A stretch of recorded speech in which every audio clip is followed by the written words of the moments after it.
விழுப்புரம் மாவட்டம் திண்டிவனம் அருகே நீரில் மூழ்கி உயிரிழந்த சிறுவர் சிறுமிகள் என 3 பேரின் குடும்பத்தாருக்கு அதிமுக சட்டமன்ற உறுப்பினர் அர்ஜுனன் ஆறுதல் கூறினார். திண்டிவனம் அருகே கோனேரிக்குப்பம் கிராமத்தில் நாவல் பழம் பறிக்க சென்ற 2 சிறுமிகள் மற்றும் ஒரு சிறுவன் என 3 பேரும் ஓடை நீரில் மூழ்கி உயிரிழந்தனர். இந்த நிலையில் உயிரிழந்தவர்களுக்கு திண்டிவனம் அதிமுக சட்டமன்ற உறுப்பினர் அர்ஜுனன் நேரில் சென்று மாலை அணிவித்து அஞ்சலி செலுத்தினார்.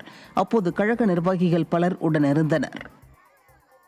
மதுரை மாவட்டம் கூடல்புதூர் அருகே விவசாயிகளை ஆபாசமாக பேசிய விவகாரத்தில் சிறப்பு சார்பு ஆய்வாளர் சஸ்பெண்ட் செய்யப்பட்டுள்ளார்.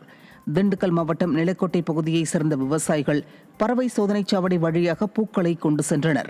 அப்போது வாகன தணிக்கையில் இருந்த சிறப்பு சார்பு ஆய்வாளர் தவமணி விவசாயிகளை சரக்கு வாகனத்தில் வரக்கூடாது என கூறி ஆபாசமான வார்த்தைகளால் பேசியதோடு செருப்பை கொண்டு அடிப்பேன் என மிரட்டிய வீடியோ வெளியாகி பரபரப்பை ஏற்படுத்தியுள்ளது.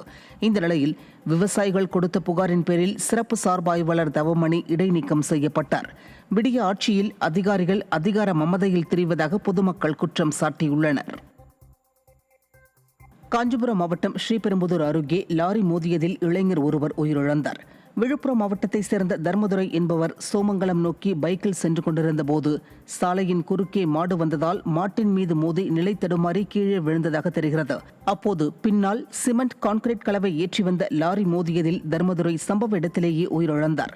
சாலைகளில் சுற்றித் திரியும் மாடுகளை பிடிக்க விடிய அரசின் மாவட்ட நிர்வாகம் நடவடிக்கை எடுக்கவில்லை என பொதுமக்கள் குற்றம் சாட்டியுள்ளனர்.